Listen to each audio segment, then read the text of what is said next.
Good afternoon and happy Sunday. I hope that all of you are well. So we are approaching Christmas this coming week, and I don't know how many more videos I'm going to film prior to Christmas, but um, it really shouldn't affect my uploading schedule uh, too much. So I had mentioned in a couple of my other previous videos that I wanted to film some skincare videos, what it is that I do for my skin in terms of an updated skincare routine, um, facial massage, facial exercises, and or facial yoga. So I kind of consider the yoga and the exercises to be one and the same, and I want to film those videos for you. And I'm trying to figure out what is the easiest way to do this. I do not want to do an hour long video where I'm doing the skincare routine and facial exercises and yoga and then the facial massage. I think that would be overwhelming to have to sit through that for an hour and then be taking notes and what did she do during that, and I just kind of want to break it into separate videos and keep them a little shorter. And I will at some point tell you what's in this bag. This is my um, facial exercises and facial massage bag. This we have a cat here. We'll see if my phone stays on the tripod. Otherwise, it's going to topple over like it did in one of my other videos. But not today, but I will show you what is in this bag. These are some of the tools that I use on my face. So in today's video, I thought a good place to start would be uh, how old am I, for one, which I think some of you already know how old I am, but I will reiterate that. How old am I, and uh, what is it that I have done to my skin up to this point, like to my face, in terms of procedures, injectables, fillers, uh, anything that's in that category of skincare, because I feel like some women consider um, doing fillers and injectables as part of their skincare routine. And and it's for maintenance, of course. If you do them on a regular basis, that would be maintaining those fillers. And most of the time, unless you have a filler that is considered to be permanent, uh, you have to maintain the fillers. They only last for so long. And each person is individual in terms of how long your filler is going to last. It depends on how much you're going to receive and then how your body metabolizes it. So um, I am 53, and um, my birthday's in June. So I'm like if you want to consider the 53 and a half, I am 53 and a half. And so, um, yeah, I have done a fair amount to my skin in terms of my skincare routine. So I will also remind some of you and state for new viewers that I do have an esthetician's license. I went to school to be an esthetician in 2002. So I've had my license now for 22 years. So I do have a basic um, foundational understanding of the skin and uh,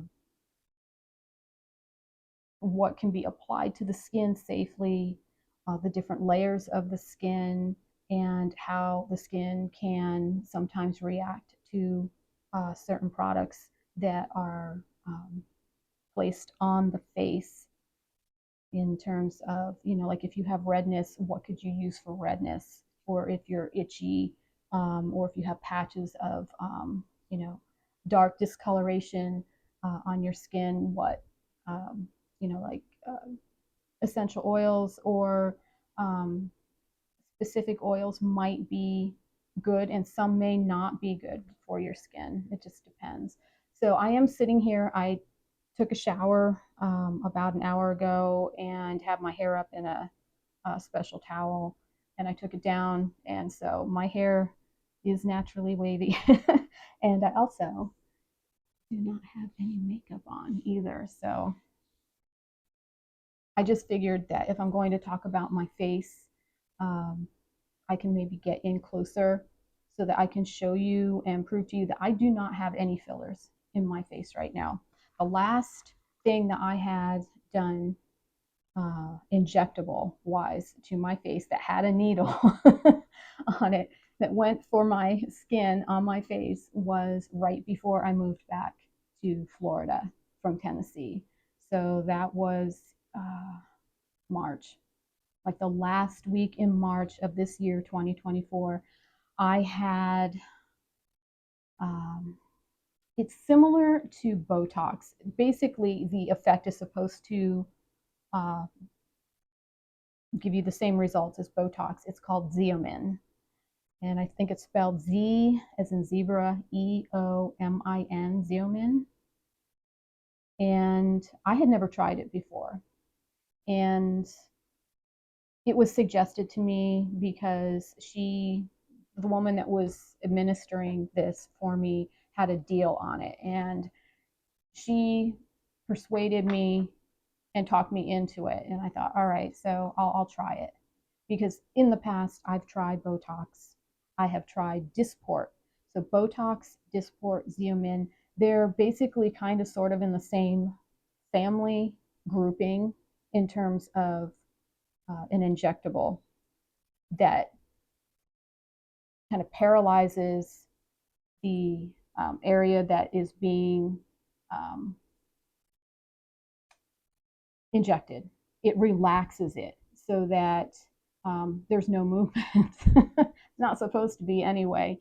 Now, I have had Dysport in the past. Dysport is disappointing for me because I've had it injected many times and it either, number one, doesn't take effect at all. And really, if you've been injected with anything, you're going to see results within like 48 to 72 hours. That's when your face is, if you've had actual fillers done, a lot of times when you're still in the office, it's like, wow, I look great. It's like, wow, everything's all plumped up. Well, a lot of that is swelling. That's the initial swelling. And so you need to give your skin, your face, your skin, and the injectable filler time to set in and relax a little bit. And then you'll find that it's like, ooh, I think I need to go back and get more. And that's how women get hooked on this stuff. It's just like I looked a certain way in the office, and now it's like now your skin and everything's kind of calmed down, and it's like you want more and more and more and more. Well, for me, you know, I mean, there's just so much for me to talk about here. Um, Now, with Botox, Dysport, Xeomin, there is no like lidocaine in the injectable. It's such a superficial injectable that it doesn't really necessitate lidocaine.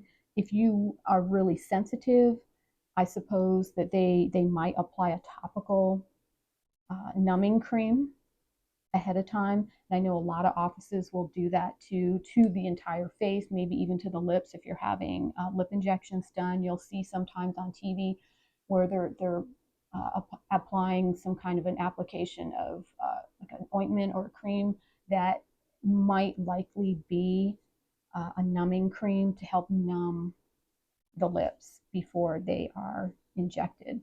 So I'm not going to get into the story, but many, many years ago, and I'm talking like when I was 2.5, I had a little accident and fell and hit my head, and I still have a scar here, though it has diminished over the years. And long story short, I ended up in the emergency room and they were trying to clean me up. I had gone head first I had fallen as a little girl and I hit my head on something. And my mom's in the hospital having my sister, by the way. So this is like 1974. And my mother said, you know what? I forgot something. Can you go home and get such and such? Well, she sent my father home to get this, whatever it is that she needed. He walks through the front door and sees me passed out in the living room on the floor. And my parents had hired a nurse from a nursing agency to look after me. Well, she fell asleep. And I had gotten into her pocketbook, and she had, this is the days before we had childproof locking pharmacy prescription bottles. So I was popping all kinds of whatever she had in her purse. I'm in 2.5. They looked like candy to me, and I'm running around the house, and I tripped and fell and hit my head. My father comes in, finds me on the floor, and um, scoops me up, takes me to the emergency room, and they applied topical xylocaine to my forehead. I went into anaphylactic shock and then developed hemorrhagic purpura at the same time. So from that point on, from 1974 up to, oh gosh, the time that I had to have my root canal done in my mouth, I have always worn a medical alert bracelet or necklace that states my name and what my allergy is to xylocaine and all cane derivatives. Anything ending in CAINE, lidocaine, xylocaine, benzocaine, septocaine, um, cocaine, anything that ends in CAINE that numbs. I have spent the majority of my life believing that I was allergic to that. So when it came to having injectables done, I always, and this is prior to my root canal, I had to ask, does it have lidocaine in it or some kind of a cane derivative? And they said, yes, most of these do. And so a lot of the companies that make these products, these injectables, they make them in two different categories, one with lidocaine and then one without. A lot of times the office will have to order a product that does not have the lidocaine in it. Some of them will stock it. We have a couple of plastic surgeons in town here that are very prominent, and so they have a lot of business. And I am not the only person that either has an allergy to cane derivatives or just does not want to have the cane derivative added. They don't want that additive in the injectable, and they just go at it without. And so I have had injectables done in my face without lidocaine, and I I cannot tell you how painful it has been and how many chairs I have gripped hard with my hands, um, trying to have my face injected. It's been very painful, very, very painful, and I bruise horrifically in my facial area. Um, it's it's just been it's been very, very difficult, very painful, very expensive, and I just have said to myself, I don't want to do this anymore. When it comes to Botox, that's one thing. I If somebody asked me what filler or injectable would you go back and have if you could only just have one, it would be one of the ones that it goes like right here, like Botox, Dysport, or Xeomin. That would probably be the only one I would ever have done again. The other ones, I'm going to run down the list of injectable fillers that I have had. I have had Restylane, I've had Radius, I've had Juvederm, I've had Botox, Dysport, Xeomin, and I've had silicone injected into my face, and I will tell you where I've had that. So I'm trying to remember where I've had the Radius and the Restylane. I have had injectables done out here and as far down as like underneath my eye here. I have always had an objection to having any of the ones done that are like right here. Yes, there are some really fine plastic surgeons and injectors out there that really know what they're doing, but this area is extremely dangerous to inject in, and a lot of doctors won't even do it because I don't know if there's a nerve. There is something that runs through here that if it gets hit with a needle and an injectable, um, there's high potential to lose your vision. So I have always asked that they stay away from there, and I've only ever just done like the crow's feet area and maybe just a little bit down here. So now where the radius and the Restylane go, I don't quite remember, but I will point out where I have had injectables done. I've had my entire forehead done with the lines and the 11s that are here. Sometimes they'll inject right here to create a little bit of a lift. I've had the crow's feet done here and just under here, and then injectables done here to try to build up the cheek. And then I've had, I want to say I had the Botox or Dysport in my masseter muscle because I have, I don't know if you can see me doing this, clenching my teeth. I have an overly developed masseter muscle. Oh, they're like huge. And it's from clenching my teeth or grinding my teeth, chewing a lot of gum. I actually don't really mind it because to me, if you have a bit of a muscle here, it does kind of keep this filled out and keeps your jaw a little wider because it seems like when we age as women, especially, everything starts to fall and sink in. And you've got this like recessed look of the eyes and the cheeks. So for me, having a slightly larger masseter muscle on each side, I'm okay with that.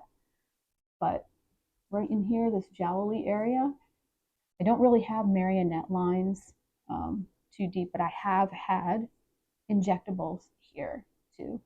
So I'm pretty sure I haven't missed anything. I haven't had anything done to my neck or um, any other spot that's close to my face. It's only just been what I have told you. So try to scoot in here a little bit. So to just prove that I don't have anything left in my face, when I had the Xeomin done back in late March, that last week of March before I moved back to Florida, I only got literally maybe 6 weeks out of it and it was gone. So basically, the more you move your face around, the faster the injectable or filler is going to be metabolized by your body. Um, the more you're smiling, frowning, this, that, movement in your face, everyday movement from, your expressions on your face to laughing, crying, being angry, whatever emotion you're feeling, these are all normal. They happen every day, all day long. So that does aid in the metabolization of the fillers in your face, and that's why you have to go back and get more. Body just metabolizes it on its own anyway, but in facial movement, it does speed up the process. Also, I'm kind of surprised that a lot of surgeons, plastic surgeons, or other people who are licensed to inject the face don't mention this, but having facials done and other facial procedures really are not highly recommended if you're having facial injectables done. Having that extra manipulation of the face is just causing the metabolization process to speed up. So I would, if you're having facials done during the period that you have injectables, I would probably recommend that maybe you not do that at the same time that you have an injectable in your face. Um, because one of the warnings that most of these places will give you is that filler can migrate, meaning it can move. It doesn't always stay put. For the most part, it does. I've never had a problem with my fillers other than just a lot of bruising. I haven't really ever had an issue with migration. The fillers have always been injected where they were supposed to be, where it was intended to go, and it's stayed put. But I also did not do any manipulation or massage or facial yoga.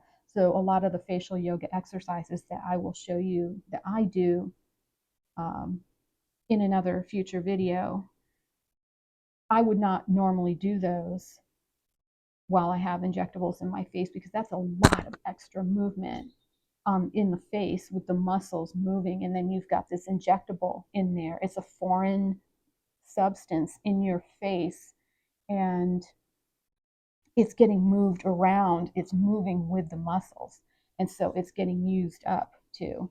So I can't recommend facial massage or facial exercises or any other type of manipulation of the face while you have injectables in there. Just enjoy the injectable for the length of time that you're going to have it. You paid enough money for it. You want to get every last day out of it that you possibly can. So if you're looking at me, you can see that my hair is growing out. I'm just letting it do its thing and letting the gray come in. And of course, it's turning kind of blondish. I've already talked about my hair. That's not what this video is about. But along with the acceptance of my hair growing out and just allowing it to be, and just I'm so curious as to what my hair is going to look like even just 2 years from now.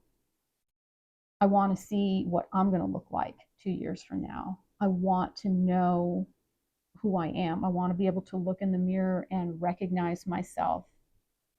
And I realized that if I don't want to go back and have any more injectables done and always worrying, because even to this day, even though I have been tested and I know what cane derivative I can have, I still have told my injectors, please, I don't want any injectable or filler with lidocaine in it. So yeah, I've still sat there even after being tested and I know I can have it.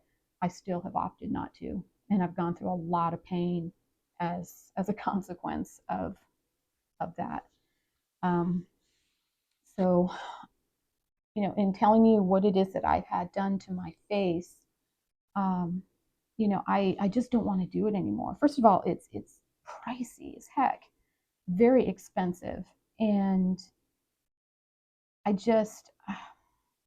mean, to me, how many times can you inject the face in one spot and not have it build up some kind of a scar tissue? It just bothers me. It really bothers me having those needles coming at me. I'm actually okay with the needle. I'm not somebody that can't handle needles. It's so painful. It really is. And I think too, I would think it would have to still be painful even with lidocaine. I mean, I don't know. I really have no idea. It just. Mm. So I'm going to explain, like, also, if I've had anything permanent done to my face, and yes, I have had something permanent done to my face. So I'm going to come a little closer and just prove to you that I don't have anything on my forehead. So my forehead may look smooth, but there's a lot of movement there. All my little wrinkles are there, but I'm also exaggerating. I mean, I don't walk around like this all day long. My face for the most part, I do some facial massage every day, usually before I go to bed with my facial oil that I use. And, it's all about visualizing a smoother appearance. And then, of course, I've got more than 11 going on. I don't know what's going on there. But see, too, can you see that vein that runs up? I look like a Klingon. It's it's like a major vein, and then there's like a little bifurcation right there of the vein. It kind of branches off and goes that way. That's another reason why I haven't wanted my forehead done, is trying to remind these people, hey, I've got a huge vein here, please stay away from that.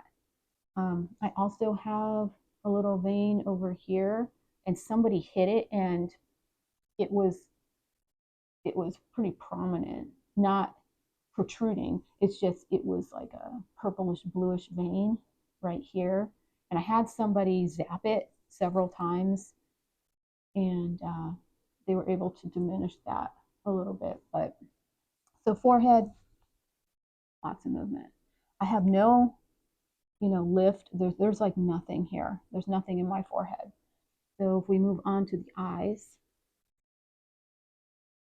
okay, they're here. Yep, more than I've ever had, left and right. So if I were going to have Botox, I would have them just plow it right in here. And I'll also make mention too that the last few times I've had like a Botox type filler um, for this area, I've had it here and here, and then I do not get the little eyebrow lift, and I have them leave this alone. Nothing here. The reason why is that it just seems like they don't listen to me when I tell them to be very conservative through my. I still want some movement in my face, and Botox works so well when it's working, when it finally takes effect, that I can't move. I can't move anything, and it feels really foreign to me, and it doesn't feel good. And I always end up with like a migraine for 2 days afterwards. So it just, I just find it bothersome when they inject up here, and that actually doesn't feel very good either. It's not like painful, but it's uncomfortable for me. I have no problem with them injecting here at all. I'm good with that. And here is fine. Sometimes I don't even feel it unless they take the needle a little bit deeper. And so, yes, I've had it with my little crow's feet here. Almost like I got a double set on each side. So I also have nothing here. So yes, I can see how if I had a little more fullness, right in here, it might, create a more youthful appearance. If I had higher cheeks, so if I had a filler right here above or somewhere surrounding the cheek area, the apple of the cheek, there would be a much more youthful appearance to my face. I also don't have anything around my mouth. However, I have noticed that I have tiny little, really tiny, just off to the side. I don't have the lines going this way on my lips, but just on the side. And I don't have anything here. So yeah, I kind of have a little bit of a hollow look right here where where I have lost definition, lost some of my own natural collagen, your own natural filler here that creates that youthful, plump, young face that we all used to have. Uh, so what have I had that's permanent? Right here, my lips.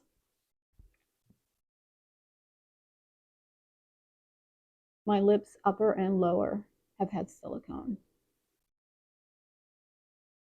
And you can't see it. I can feel it, barely. I didn't have much done in my lower lip. It was mostly, ooh, yeah, I can feel it. Feel it in my upper lip. And these were like what they call like a micro droplet. So she would go in and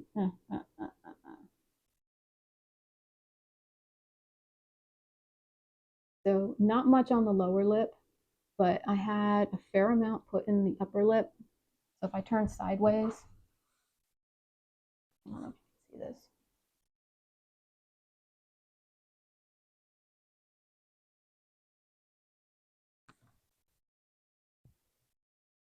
Now, in my opinion, so I have my lips done with silicone about 20 years ago. So I've had the silicone in my lips for a long time. I had the plastic surgeon that did my 2 sets of breast implants. He was not thrilled with the fact that I had chosen silicone for my lips. He said that stuff never stays put and it migrates. It's going to move on you. You wait and see. And I mean, it's been 20 years, and I mean, I don't have any lipstick on or anything.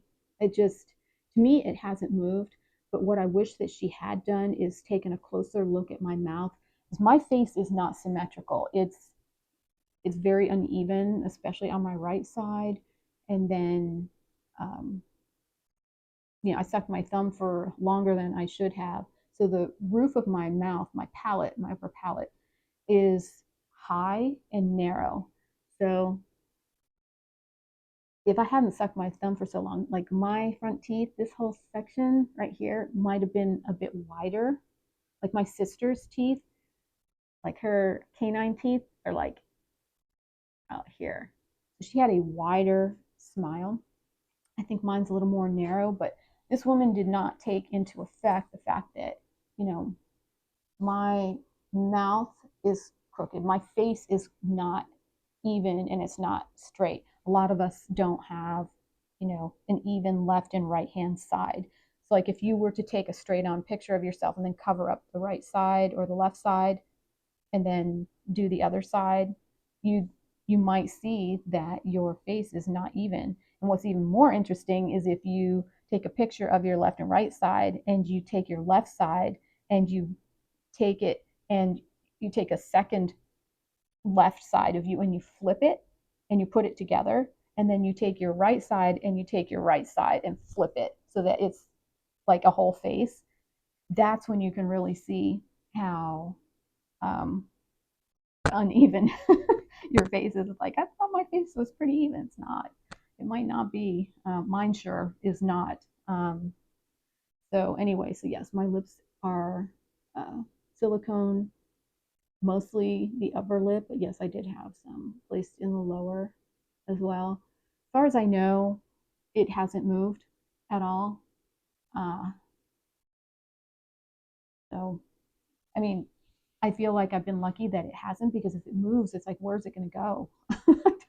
Is it going to travel up here? I have no idea. I don't really know um, I don't know that I've ever seen anyone with a migration of a filler, but sometimes that does happen. Some fillers have an injectable that can be injected into it. So if you received something, you don't like it, it can be injected with something that will dissolve it, and then your body will metabolize it and carry it away. It'll break it up and carry it away. Um, where other things are permanent. So I wanted my lips done so badly. I just could not stand my mouth. My sister had this amazing full set of natural lips, and my mom had full lips, and then I got stuck with this mouth that didn't look anything like theirs. So yes, I spent a fair amount of money back then in the mid 2000s, 2004. So probably between 2004 and 2007, I had my mouth worked on. Extremely painful. Oh man, it was very painful and very highly vascular, meaning that she'd inject and I would just have blood all in my teeth and just run. I always made sure I wore a black shirt, because I might bring something else with me that I didn't mind getting blood on that was dark or black colored, because the blood was just running down my face. And it was just a mess. It was a mess, but the result was what I wanted. Though I will say that I think, because even now when I try to, if I were to try to over exaggerate a line, like a lip liner on my upper lip, I have pictures of myself where my mouth was like, that's all you saw was like my mouth. And now my mouth is kind of settled down to something that I think is a little more appropriate for the size of my face. Like in terms of dividing my face into regions, the size of my eyes and my nose and my mouth. I think it's a good size for me, and I would not want to play around with injecting my mouth any more than it's already been done. But I have not had any injectables since the last week in March of this year, 2024.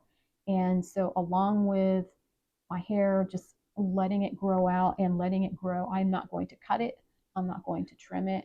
It's just, I'm just going to let it grow. Um, I don't want to do anything more to my face either. I really just want to see what I look like as I'm aging.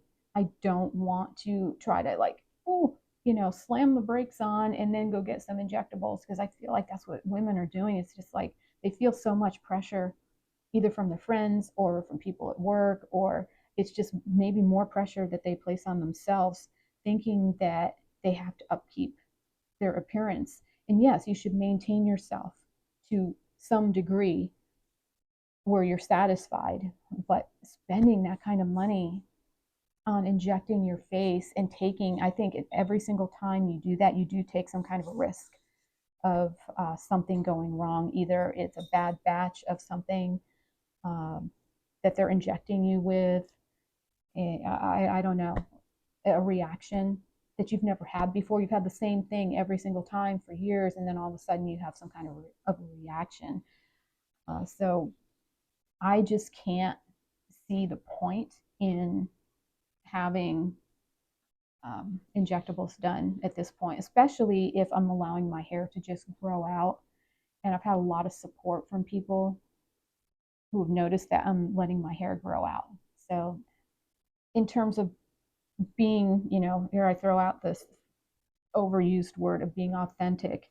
Yes, I don't want to do anything more to my hair, but I also don't want to do anything more to my face, injecting anything into my face. I'm through with that. I just don't want to do it. So that's where I am with the skincare. So I thought that this would be a good video to start out with, so that you know what it is that I've done to my face. I'm being completely transparent and honest with you about what I have and have not done to my skin. Um, Also, one thing I have done is, and this isn't anything permanent, anybody can buy these online. You don't have to have a special license or permit or anything like that to acquire these. Are facial acids, things like, oh, I don't have it here right now, but if you go on a website called Makeup Artist's Choice, MUAC is their acronym, Makeup Artist Choice. They have a number of different types of peels and acids that you can use on your face to exfoliate. And they have a wonderful line of products. And I have used some of their acids before to help exfoliate and remove dead skin from my face. And they do work, but you have to be very, very, very careful when using acids on your face. You have to follow your instructions, use the gloves, and set timers, and follow your instructions. They do have an 800 number with professionals on the other end.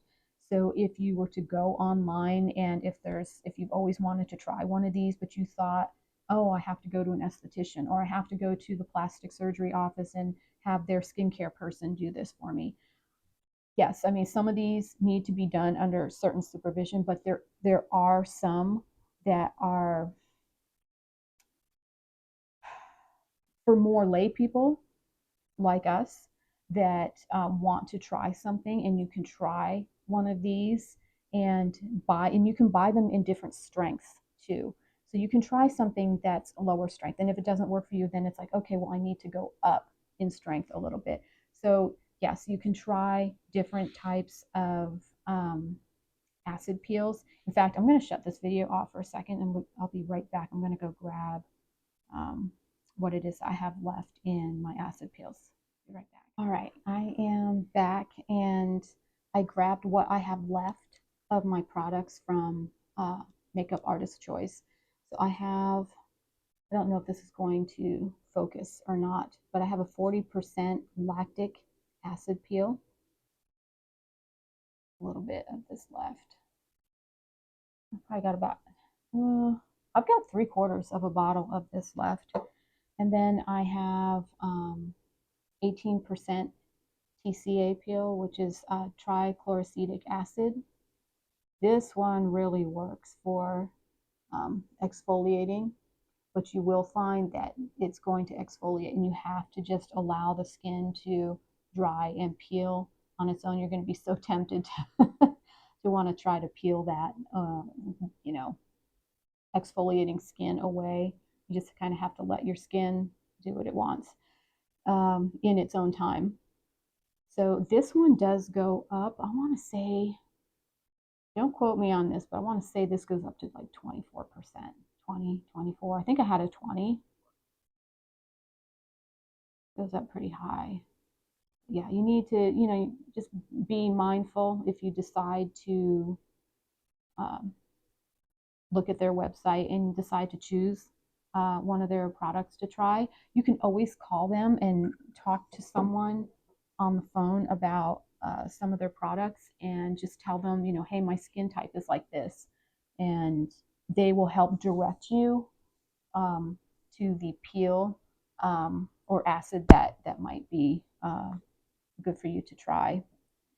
And then there's a neutralizer. I buy their neutralizer just because it's already pre-made, but you can make a post-peel neutralizer on your own with water and baking soda. But this is already pre-measured and pre-mixed, and it's just much easier to just buy it already made because then you don't have to make it yourself, and you know that this is all the ingredients that are in this are measured properly. So I have some post peel neutralizer, and then this is probably one of my favorite products from them. This is their green tea pomegranate cleanser, and you can buy these all separate too. I mean, oh, it's just so wonderful.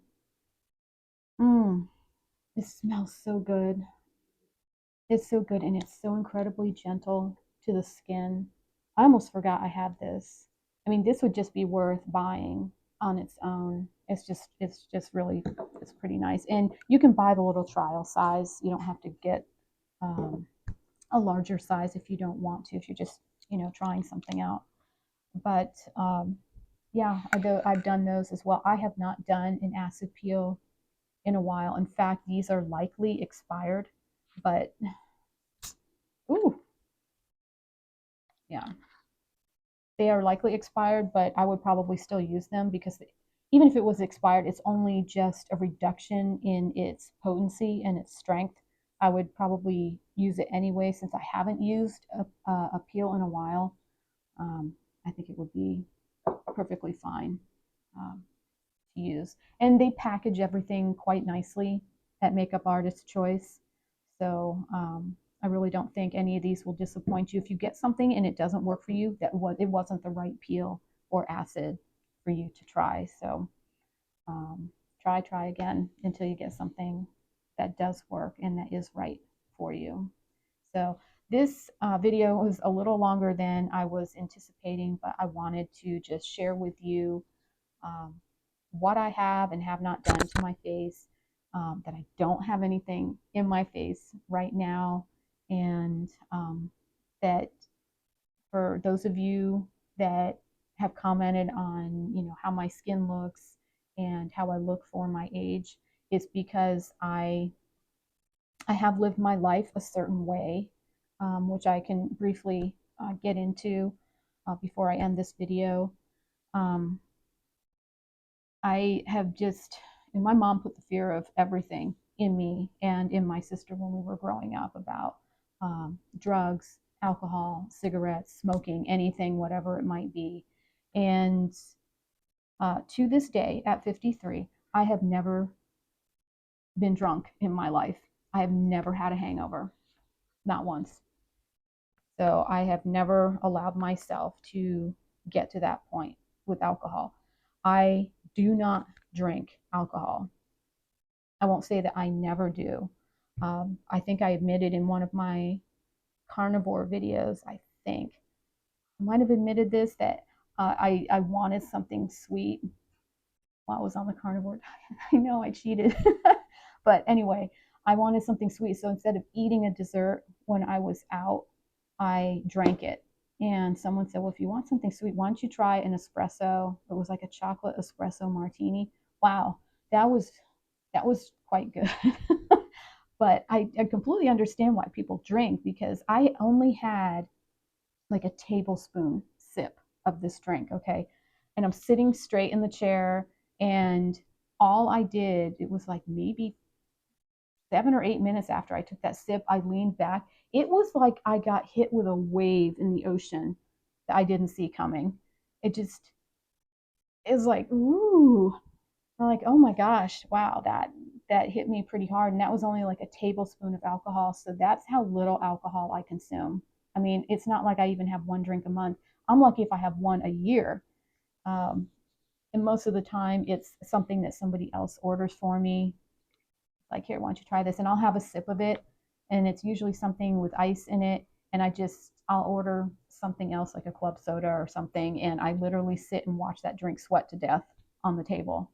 And the ice melts, and then it's completely diluted, and whoever bought it for me wasted their money on it, because I just don't enjoy alcohol. So my body really has been alcohol free most of my life. Smoking cigarettes. A friend of mine and I, when we were in high school, we went and bought a pack of cigarettes. I think they were Marlboro Lights or something. And we went up into the hills in California. We were living in Southern California at the time, and the Santa Ana winds were blowing. And I'm trying to get my cigarette lit, and I couldn't figure it out.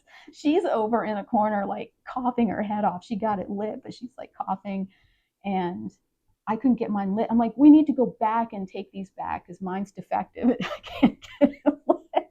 It's all my fault because I couldn't figure out how to do it. Um, so anyway, and then like weed, I have never smoked pot in my life. Marijuana, I don't know anything about it. I wouldn't even, if somebody said, go get us some weed, I wouldn't even know where to go. I don't know where to get it. Um, I don't know where to sell it or get it or buy it or anything. I just don't. And so, I mean, I had a friend one time leave one of those like joint things on her table because she had been, smoking it. And I picked it up and I smelled it, and I like put my lips up to it, and I think it had gone out because nothing happened. It was like no smoke or anything. So I'm like, okay, well, no, thank you. And I've never, ever, um, you know, messed around or experimented with any kind of recreational, um, illicit, or exotic drugs, or even prescription drugs for that matter. Yes, I've had prescriptions before, but I have never abused them. So, you know, that's been my life. I've been afraid of everything. No thanks to my mom. I've been afraid of touching and trying and doing things and experimenting with things. I mean, I've had friends that have had hangovers and they're talking about headaches and throwing up, and oh, I feel miserable. I have to call out from work. I mean, I don't get it. I will never understand that. I hate throwing up, for one, and I've spent most of my life having headaches. So why would I do something where I'm deliberately giving myself likely a headache? So I just never, I can't, I don't understand any of that. I just don't get it. I also stay out of the sun. I did not as a child, and I did not as a teenager. I used to be able to tan, and then when I moved to Florida, I don't know what happened. Of all the places for me to live where the sun is just so intense, I can't tan at all. I just burn, and then I go through phases where I get patches of itchiness, and then it turns into bumps, and then it gets dry, and then I'm lucky if I get any color out of it at all. So it's almost like a negative skin reaction to the sun. So I've just stayed out of the sun. I do not use sunscreen either. Absolutely not. Sunscreen is just loaded with chemicals that you don't need to be putting on your skin. And I know that a lot of people are like, oh, but you need it out in the sun. Well, I'm not going to tell you not to use it. But I will say that if you're going to use sunscreen, spend a little more money on one that has more natural products in it. And they are out there and they do exist. So find one that's like organic. Maybe try to find one at Whole Foods or on Amazon or Sprouts or some place, even a health food store, someplace that's geared more towards healthy options. If you are absolutely going to be out in the sun for maybe an extended period of time and you can't wear a hat and you can't have an umbrella or something like that to shield yourself from the sun. I mean, getting some sun is good for you because of the vitamin D. And I also think that you do look healthier with some kind of color in your skin, and it gives you kind of a glow, and it's also nice for muscle definition. Like I would look a lot better, and I probably look a lot healthier if I had more color to me. But I just can't go out there and sunbathe at all. But the little exposure that I do get to the sun, I'm okay with that. So, oh, there is one other point I want to make, kind of sort of tying into what I just finished talking about eating and drinking things that are not good for the skin. Sugar is another uh, ingredient in our foods, really horrible for the skin. Want to talk about aging quickly? Sugar will do that. It just, it's not kind to our bodies for a number of different reasons. So I had someone comment, I think it was, you can probably find the comment unless they deleted it. It was the last makeup application video that I put up. Um, Someone mentioned that I was going at my skin so rough, that I was going at it like a boxer, and that I'm pulling and tugging. And um, I think I may have even mentioned, I usually do mention in those types of videos that it might look on the video like I'm pulling a little bit hard or it might be severe. Um, I'm going to say this right now, and this is just from my own experience, just as a woman, but I'm also saying this as an esthetician. The skin is incredibly resilient. For me, I have to, in order for me to do certain makeup applications, I do have to just apply a little bit of pressure and pull in order to do a winged eyeliner or something like that. I'm not 18 years old. I'm not 16 years old where I can actually sit and do a winged eyeliner and not touch my face with my fingers. That's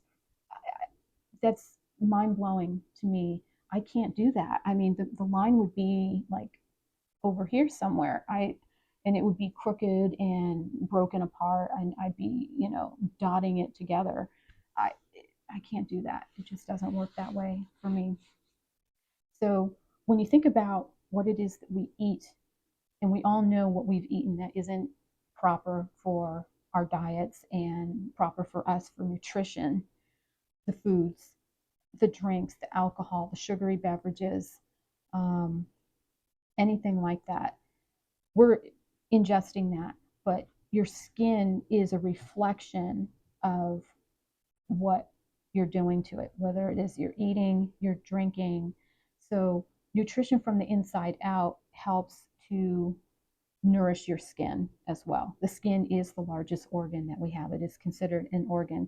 So not just what we're putting into the body, eating, drinking, but what it's exposed to, the air we're breathing, what's in the atmosphere, the creams, the lotions, the oils, the astringents, the makeup, the cosmetics, aftershave, um, for men, uh, whatever it is that we're putting on our face, your shampoo and your conditioners running down your face, soaps. I mean, I could go on and on. I may be forgetting something, but all of this plays a key part in your skin and how your skin is so resilient that when you think about everything that we're doing to it, it really shouldn't even look as good as it does. So when she's saying that, I'm going like this, I've been going like this. I was never good at putting my eyeliner on, ever, even in my teen years. So when did I start putting makeup on? When I was like 15 or 16. That was like the mid 80s, the 1980s. I've been putting my makeup on for almost 40 years. And I'm telling you, I have no injectables in my face. And yes, I pull every day that I wear makeup. Yes, I have to do this if I'm going to put a little winged something on my face.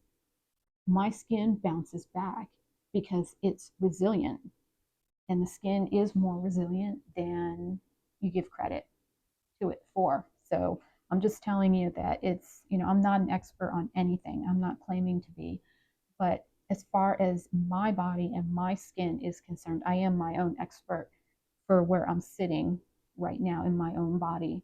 And I have never had anything happen to my skin as a result of pulling it, or having to apply pressure so that I can apply something to my skin.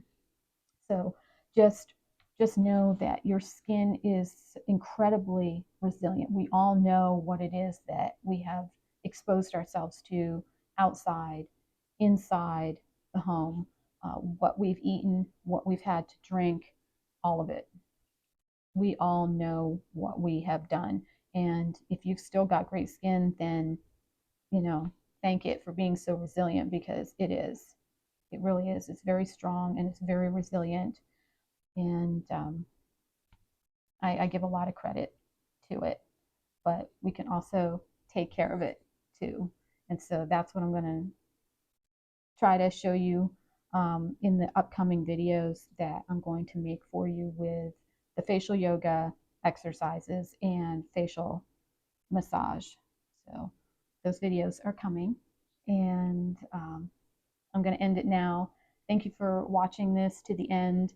I know I kind of had some tangents and so on, but I'm running without a note list to follow, so I have things to remember just kind of popping into my head as I'm progressing through the video. So thank you so much for watching this. Videos are coming, and I appreciate you. And Merry Christmas, and happy holidays to everyone. And I will be back with another video, pretty sure before New Year's. So survive your life. All right, take care.